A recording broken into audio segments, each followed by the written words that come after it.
Olá, turma, tudo bem? Mais uma vez aqui para uma aula virtual, agora com a aula de biologia. Mas antes, vamos lembrar de curtir os vídeos, se inscrever no canal e aproveitar todas as aulas, tanto da sua turma como de demais turmas, para aproveitar os conhecimentos. Vamos lá. A aula de hoje, no assunto de biologia, a gente vai analisar a origem da vida formada por células, teoria celular e tecidos, organização celular, reprodução sexuada e assexuada.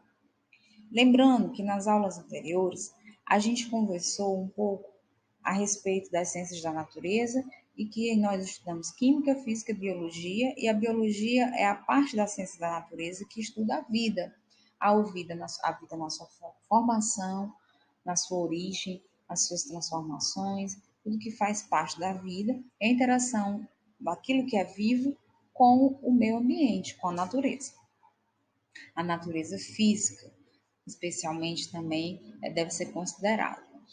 Aqui a gente tem alguns recortes de algumas publicações de artigos científicos variados, importantes, ou seja, vários conceitos, informações dentro da ciência já foram confirmados há muito tempo, e isso em relação, inclusive, à origem da própria vida, né? Mas se a gente considerar que a Terra tem quase 5 bilhões de anos, né?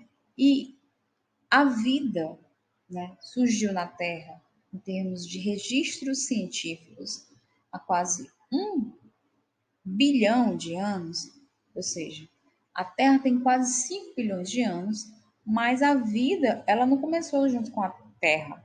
Por que isso? Porque as primeiras características que a Terra tinha, a gente tem que considerar que essas características elas não eram propícias para a vida, né?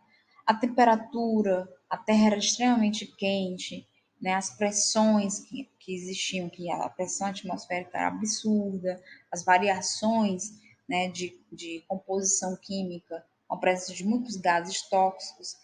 Lembrando que quando a gente fala da origem da vida, a gente está considerando os aspectos científicos. A gente aqui não está considerando as teorias, né, as vertentes, inclusive religiosas. A gente está tratando de ciências da natureza, então a gente tem que considerar aquilo dentro das ciências, que já foi comprovado dentro das ciências, né, com verificações da idade da Terra e, portanto, as primeiras formas e vestígios de vida. Essas primeiras formas de vestígios de vida, portanto, vão surgir aí há quase 1 milhão de anos atrás, né? Então, se a gente compreender que a Terra tem quase 5 bilhões de anos e a vida, que no início aí do vídeo eu acabei falando quase 1 bilhão, mas quase 1 milhão de anos atrás, então a gente tem que considerar que a Terra passou muito, né, bilhões de anos para que ela se transformasse o suficiente para que ela tivesse condição de propiciar os primeiros, né, tipos primitivos de vida, que datam basicamente de 650 milhões de anos atrás. Com isso, essas primeiras formas de vida foram evoluindo, foram se dividindo, foram se transformando, foram dando origem a novas outras formas de vida. Essas novas outras formas de vida continuamente vêm se transformando, portanto, desde que as primeiras formas surgiram, as primeiras formas primitivas, até a gente chegar no que a gente tem hoje, né? Uma quantidade quase que infinita de espécies vegetais, de animais, né? De micróbios, né? E o próprio homem, nesse espaço-tempo, ele pode ser considerado uma das formas de vida mais recentes, né? Das primeiras formas de vida foram extremamente simplificadas, né? Simplificadas e adaptadas às condições de clima, né? E condições ambientais que a Terra tinha. Essas condições foram se transformando, essas formas de vida que foram surgindo, elas foram se adaptando e aquelas mais resistentes foram, portanto, sobrevivendo e formando novas, derivando novas formas de vida a partir delas.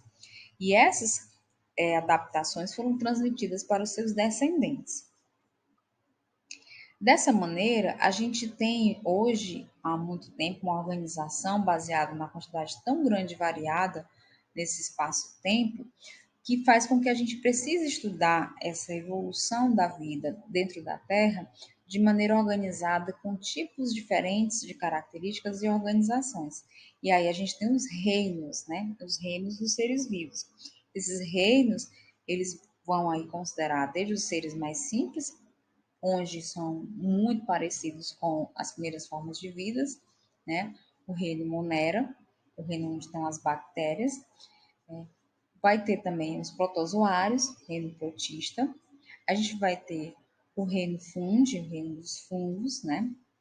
E a gente vai ter os reinos dos vegetais, o reino do vegetal, o reino dos vegetais, as plantas, o reino plantae e o reino animal, tá certo? Essa organização simplificada inclui aí uma série de subdivisões de tipos diferentes de seres vivos que são organizados com suas diferentes características, né? Comuns entre si, em determinados grupos, e que vão diferenciá-los de outros grupos. Isso faz com que a gente tenha como principal fundamento que em todos o que tem em comum a todos os seres vivos é a unidade básica da vida, que é a célula.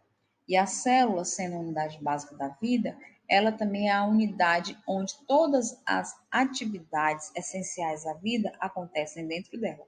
Sejam elas uma célula extremamente simples, como é uma célula de uma bactéria, que é essa célulazinha aqui do lado, ou uma célula com mais ferramentas, como é uma célula, por exemplo, animal, uma célula vegetal de um vegetal superior, né?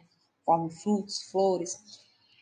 Nesse caso, a gente tem uma divisão, portanto, das células. A célula é a unidade básica da vida, por exemplo, em relação ao seu material genético, se ele está organizado ou não em procariontes e eucariontes. Então, as células procarióticas, elas são muito parecidas com as primeiras células que apareceram na Terra, que são as células como as células das bactérias. E basicamente tem todas as unidades essenciais à vida como a nossa, né? Como os seres de células eucarióticas, mas a diferença principal é que o material genético, que é aquele responsável por determinar as características de um indivíduo, seja de uma bactéria ou seja do homem, material genético é que define isso, nas células procarióticas, como das bactérias, está desorganizado, ele está assim solto, né, junto com o restante do material celular. E nas células eucarióticas, ou dos seres eucariontes, também chamados de eucariotos, esse material genético está numa região organizada chamada núcleo, guardadinho por uma membrana chamada carioteca. Daí o nome procarionte, sem carioteca, sem essa proteção, guardando o material genético, sem essa membrana nuclear, né? E nas células eucarióticas, a gente tem o núcleo, que tem uma membrana, então, a carioteca, onde guarda no núcleo esse material genético. Então, é o tipo das nossas células. Dessa maneira, a gente tem, então, tendo uma visão geral, a organização dos seres vivos para estudar, ela é toda fatiada nessas diferentes características, mas o que todos têm em comum? Todos têm células, sejam células procarióticas ou células eucarióticas. E dessa maneira, a gente tem uma diversidade quase que infinita de formas de vida na Terra. Então, para a gente analisar as diferentes formas de organização e a complexidade dos organismos, onde a gente tem dentro da Terra, dentro da evolução da vida, desde seres simples, unicelulares, que o próprio indivíduo é uma única célula, que é o caso das bactérias, ou de um protozoário, como a ameba, até seres complexos como o ser humano, onde vai ter tantos diferentes tipos de célula que vão ser células especializadas. Aqui a gente tem um exemplo de um anfíbio, mas a mesma coisa acontece com a gente num nível um pouco mais ainda complexo, onde vai ter células especializadas, onde vão formar os chamados tecidos. Os tecidos, portanto, vão ser já formações de células diferenciadas, que vão ter funções diferentes, diferente do caso de um ser unicelular, de uma bactéria, de um protozoário, que uma célula é o próprio indivíduo. mas o que todos nós temos em comum, somos formados por células.